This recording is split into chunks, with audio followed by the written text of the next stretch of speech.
Hello, isang magandang umaga, hapon, gabi sa inyo lahat. Sa lahat po ng patuloy na nakikinig at sumusubaybay.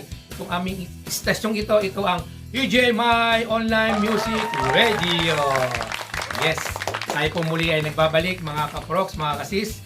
At sa ating pong huling topic na ating pong napag-usapan ay is about love. Mga po, no? Yung pong pusong bato. So, marami pong nag-react po doon at praise God, positive naman po at papasalamat din po kami sa lahat po ng patuloy po na nagsasubscribe po sa amin at i-hit niyo lang po yung yung bell pong yan. Nakakita niyo palagi sa amin pong YouTube channel at para po kayo lagi pong update sa amin pong mga pinopost dito. At marami po salamat ngayon po sa patuloy na dumadami at nadadagdagan ang aming pong ang aming pong subscriber.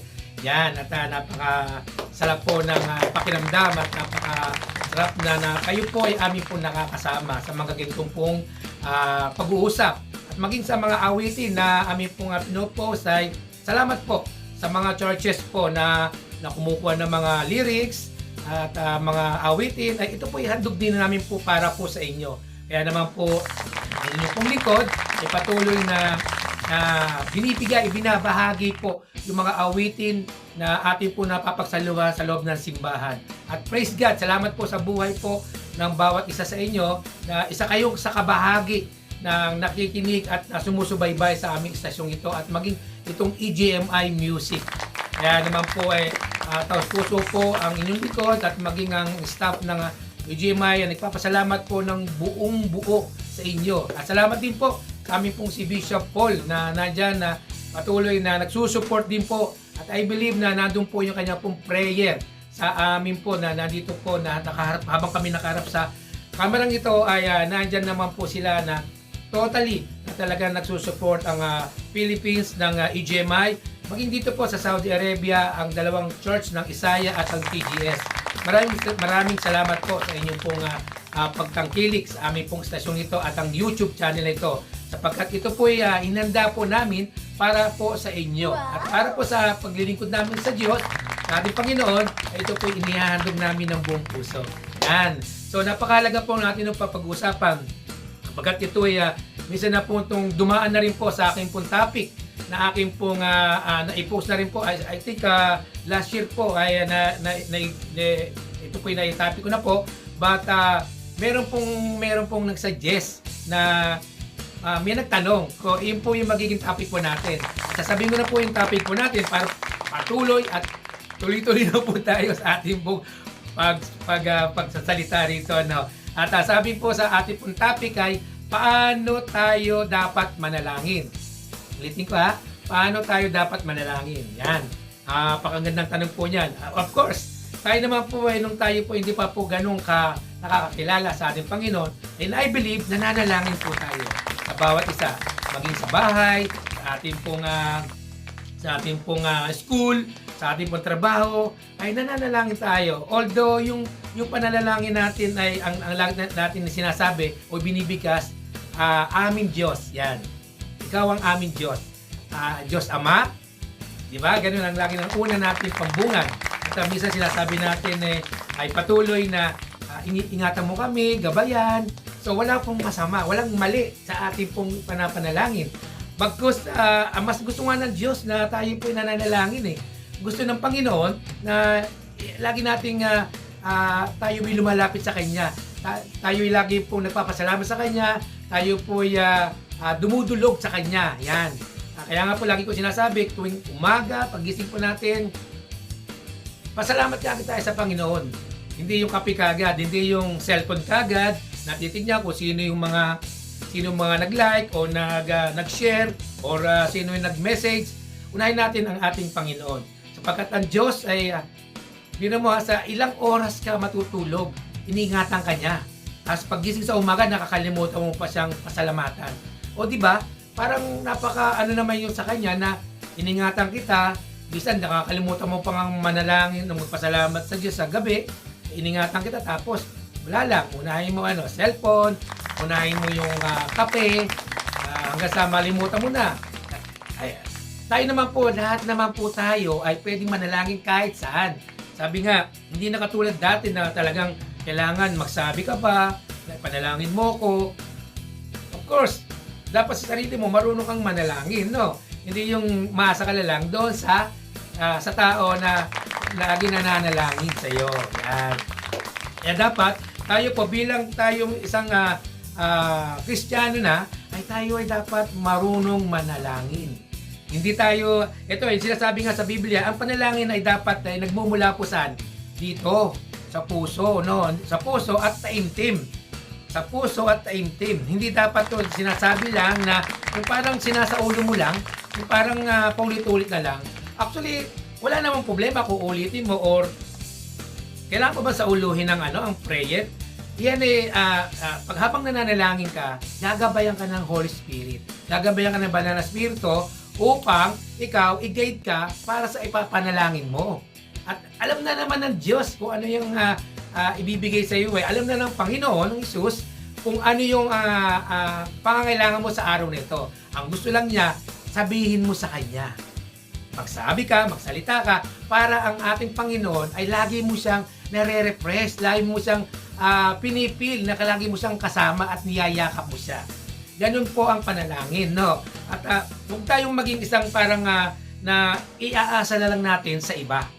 Actually, ako, feeling ko dati noon na hindi ako marunong magdasal. Kaya ako sinusulat ko pa sa papel para ipanalangin doon sa IP namin intercessor prayer or sa amin prayer meeting tawag sa amin So bakit parang inisip ko na kailan lang muna magdasal para sa akin. Ikaw may pangangailangan, Rox. Ikaw may pangangailangan kasi dahil kung ano yung pangangailangan mo, sabihin mo yan sa harapan ng Diyos. Sabihin mo yan nang merong pusong yung taimtim. Yung talagang nananalangin ka para sa Kanya. Hindi dahil sa parang inuobliga mo ang Panginoon para ibigay yung panalangin mong hinihiling sa Kanya. Hindi po ganon. Huwag ganon. Manalangin ka dahil sa iyong kalooban at iyong binibigay ng merong pagpapasalamat. Sapagkat ang ating Panginoon naman, alam naman po niya kung ano yung mga hinihiling mo Alam niya kung ano kakainin mo sa araw na to. Alam niya kung ano gagawin ngayong sa araw na to. Alam niya sa school, kung makakasagot ka sa exam mo, alam niya yan. Sa trabaho, kung magiging maayos ang pagtrabaho mo, alam niya yan. At naandun yung kaingatan. Kaya nga dapat, para tayo pumipitas-pitas na lang. Nasabihin mo, Lord, ingatan mo ko. Lord, bayin mo ko. Lord, layo mo ko sa kuna. O diba? Ganun na lang kasimple. Pero minsan nakakalimutan pa nating manalangin. Kaya mayroon nagtatanong, paano ba daw manalangin? Hindi mahirap manalangin mga kaproks, mga kasis. Lagi lang natin tatandaan na ang pagpapanalangin natin ay lagi po natin bibigkasin sa ating Diyos. Although minsan dadrive ka, manalangin ka. Diba? Minsan wag namang wala namang halong bastos. Pumunta ka sa CR, umihi ka, manalangin ka. O nagwiwiwi ka, manalangin ka. Kasi kahit saan naman pwede kang manalangin. Kaya hindi mo pwedeng pagbiligahin na may message po pa yun si kapatid para isend mo sa kanya kung ano yung panalangin mo. Maging minsan may panalangin kang personal, sasabihin mo pa sa kanya. Pwede mo namang sabihin sa Diyos. Diba? Gano'n po dapat tayo mga kaproks, mga kasis, na ang ating pong ginagawang panalangin ay gawin na nating obligasyon na atin para sa araw-araw. Kung iniisip mo nga, sa trabaho, maging perfect ka para mapasingan ni boss O sa school, iniisip mo na makasagot ka sa teacher mo at ma-perfect mo yung mga exam mo. But kay Lord, pagka naman nanalangin, pag kailangan mo lang. Diba? Hindi ganun. Bawa, kailangan mo lang, saka ka naman nanalangin. Nagigipit ka, mananalangin ka. Nalulungkot ka, mananalangin ka. O diba? Bakit? Bakit ganun? Bakit ganun ang nangyayari sa atin bilang isang Kristiyano? Although, maunawa natin yung iba natin mga hindi pa talaga nakakalubos na nakakilala sa ating Panginoon, maunawa natin. Pero, na ikaw na Kristiyano ka, ikaw, na parang iniisip mo lang na ipapasa mo lang doon sa mga mamananalangin dahil nagkasakit sa ganito, nagkakasakit niya. ipanalangin mo muna sa sarili mo. Hindi naman ang Panginoon hindi niya papansin yung panalangin mo dahil ikaw na nagdadasal. No, di ba? Yes. Ang pinagbuklod sa lupa ay mapapangyari sa langit dahil marami ang nagkaisa. Pero sa sarili mo, manalangin ka muna. Baka nga sa iyong panalangin ng time team doon pala sagutin na ni Lord yung sagot na gusto mong mangyari. So, ibig sabihin, mga kaproks, mga kasis, ay maging tayo sa ating pong ginagawa sa panalangin. Open tayo sa Kanya. Huwag kang maglihim, although nagkasala ka, walang perpekto. Walang tatayo kahit sino man na magiging perpekto. Maaari, perpektong pangalan. Ito yung lagi ko sinasabi, perpektong pangalan. Pero perfect, 100%, 120%, walang ganyan.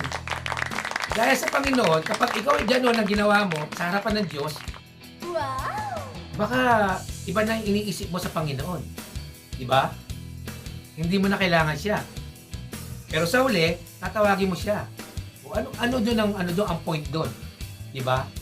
Ang lagi ko sinasabi, mga kaproks, mga sis, ay kung nasa lagi tayong hindi man tayo nasa kagipitan, hindi man tayo sabihin na sinasagot ang ating mga panalangin, patuloy pa rin tayong manalangin. Dahil lang gusto ng Diyos. Yung manalangin tayo at laging lumapit sa Kanya. At sabi nga po, alam ng ating Ama yung ating mga hinihingi at mga pangangailangan. Sasabihin lang natin sa Kanya. At bibigkasin natin sa Kanya kung ano ang nais mong mangyari. Yes, di ba? Pero hindi pa magawa. Diba? At sa atin naman mga prayer warrior, huwag tayong manawa, mga kapatid. Although kung minsan tayo hindi nakakadalo, ay huwag naman nating pabayaan yung personal nating prayer. Kung hindi ka nakadalo, okay lang. Baka may reason. Pero kung nandun ka, ay patuloy po tayong manalangin. Panalangin natin yung ating mga kapatid, baka nangangailangan sila ng talagang totally ng panalangin, but ipanalangin mo sila na sila'y matuturing manalangin. So, di ba? Iba yun. Ibang klase yun. So, hindi. At sa akin lang. Kasi ako pag ako nagpe-pray, ang lagi ko lang sinasabi sa Panginoon nababanggit ko to, minsan, sa personal ko na naway o Diyos, ay sila po ay makasumpungan mo sa kanila pong panalangin. Hindi ko na po kung nananalangin siya. Pero ibig sabihin, dapat nananalangin siya para makita ni Lord yung panalangin niya. So ganun po mga kapatid, mga kaproks, mga kasis, na ang ating pong ginagawang ang isang panalangin po hindi ito pinapractice, hindi ito sinusulat, hindi ito sinasaulo. Ito ay kusang lumalabas dahil yung banal na spirito ang mag-guide sa iyo. Ibigay mo sa banal na spirito ano ang dapat mong ipanalangin. Baka ang gusto mong ipanalangin, magkaroon ka ng pera.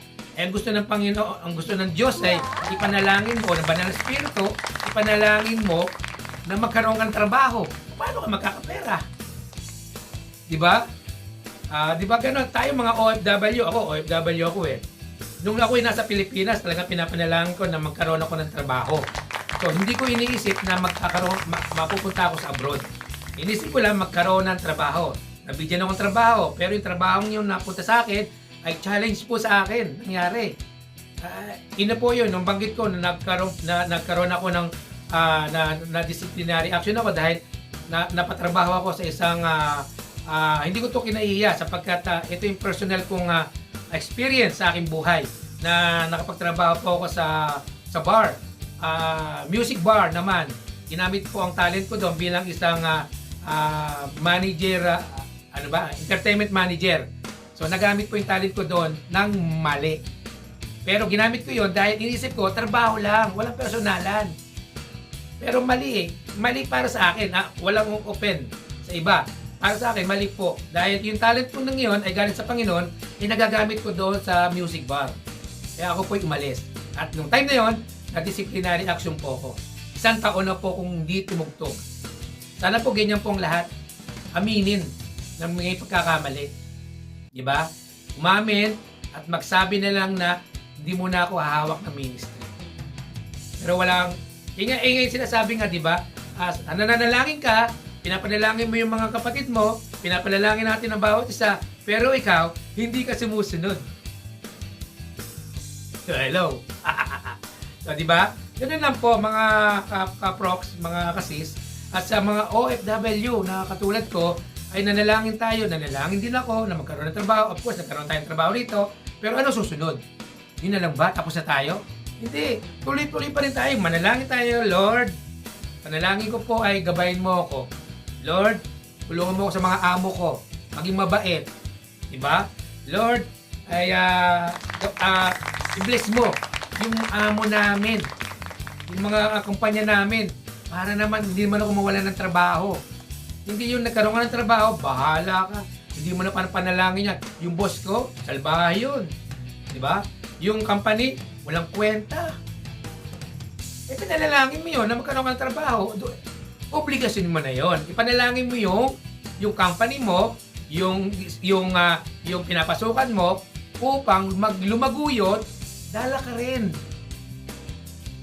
Okay? So, wala pong ganun dapat na wag mong i-down.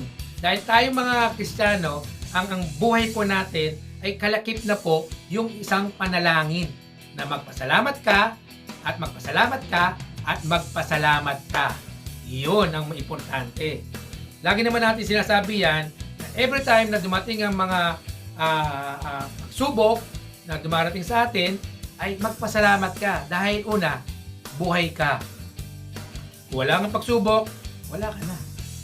Hindi mo na ma-experience yung kabutihan ng Diyos na kanyang ibibigay sa iyo.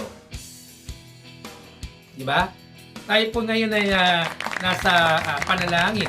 Kaya kung baga sa panalangin natin ang ating pamilya, ang ating asawa, ang ating mga anak, ang ating simbahan na ating kinabibilangan. Baka kailangan nila ng panalangin.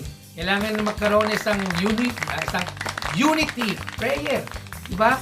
Huwag nating iwanan yung ating mga kapatid. Huwag natin silang takbuhan. At huwag naman natin silang sabihin na matitigas na ang ulo niya kahit pinapanalangin namin. Huwag ganon. Tayong mga leaders, tayong mga pastors, tayong mga nasa taas, laging sinasabi ay baba tayo. Yung ba'y nararamdaman ng mga miyembro? Diba? Misa matamis ang mga salita pag nasa pulpito. Pero misa naman, sa pulpito lang. Pero pagdating sa gawa, wala. Yun tayo. Yun ang ating lumang pagkatao. Dahil kung meron kang kasalanan na tinatago, hindi mo matatanggal yan. At yung lumang pagkatao mo, dadalhin mo yan kahit nananalangin ka, mahihirapan ka.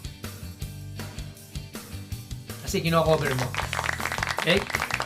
So, tayo mga kaprox, mga kasis, ay walang ensayuhan sa panalangin. Kung ano yung dumating, yun po yun. Ako po ay natutuwa doon po sa aking pamangkin na nung una siya nakakilala ay talagang ang panalangin niya ay ganito. Pag kami nananalangin, pag nagtuturo po ako sa music, sasabihin niya, Panginoon, ay pinapanalangin ko yung keyboard. Panginoon, pinapanalangin ko yung gitara. Panginoon, pinapanalangin ko yung mga kamay ng mga tao. Diba? Talagang diretso siya manalangin. Kasi nga, hindi pa siya ganun kasanayan na manalangin. Pero, praise God, nananalangin. Diba? So, yun po yung ating pong maiksing ating napagsaluhan tungkol po sa paano ba dapat manalangin. So, wala pong ang panalangin po ay nanggagaling po sa ating Panginoon, sa ating Banal na Espiritu, upang tayo po ay i-guide niya. Walang praktisan. Okay? At wala pong masama sa anumang ipapanalangin ng bawat isa.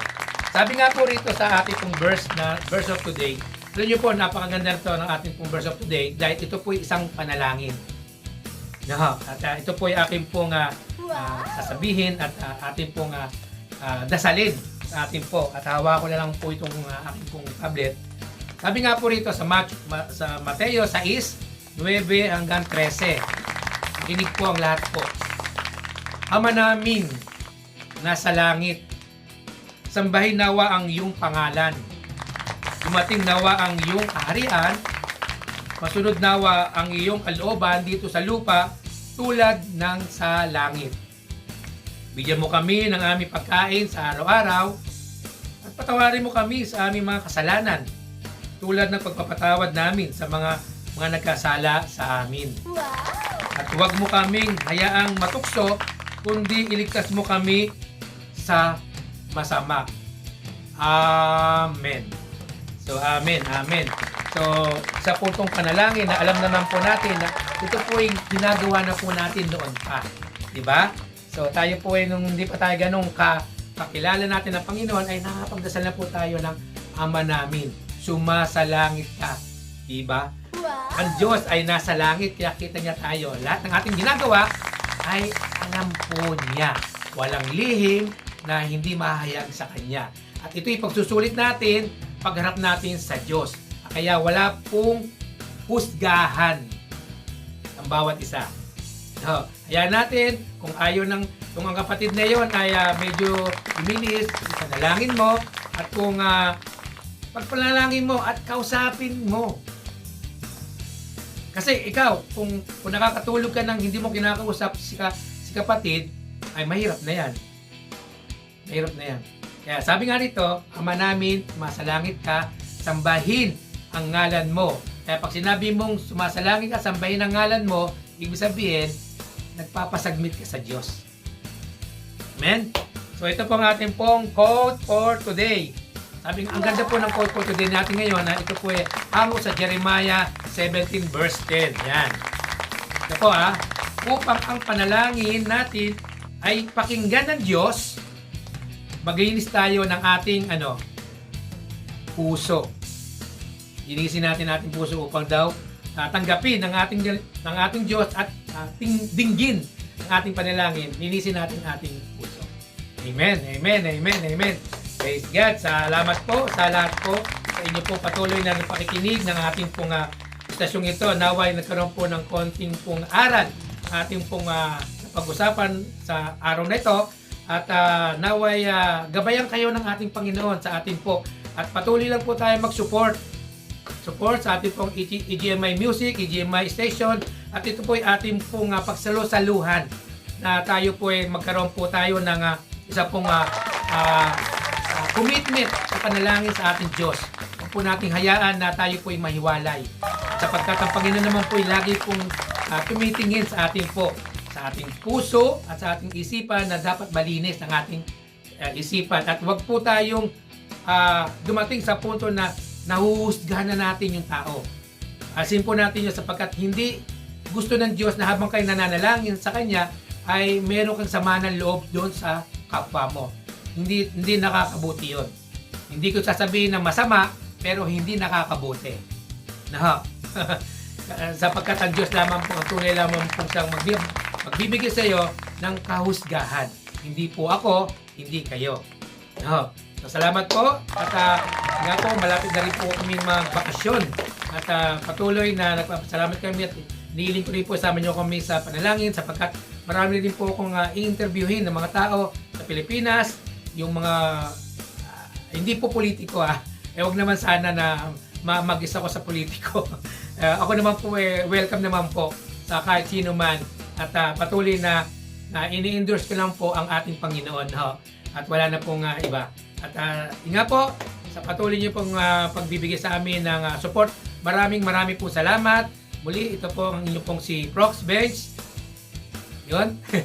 Na nagpapasalamat at patuloy na ang aking pong dasal sa inyo ay ingatan kayo ng ating Panginoon, especially mga lahat ng OFW dito sa Saudi Arabia at sa buong mundo na nagtatrabaho na hiwalay sa pamilya. Ingatan kayo ng Diyos. Diyos na ating pinaglilingkuran. Maraming po salamat. Ito ang aming stasyong ito, ang EGMI Online Music Radio. Yes.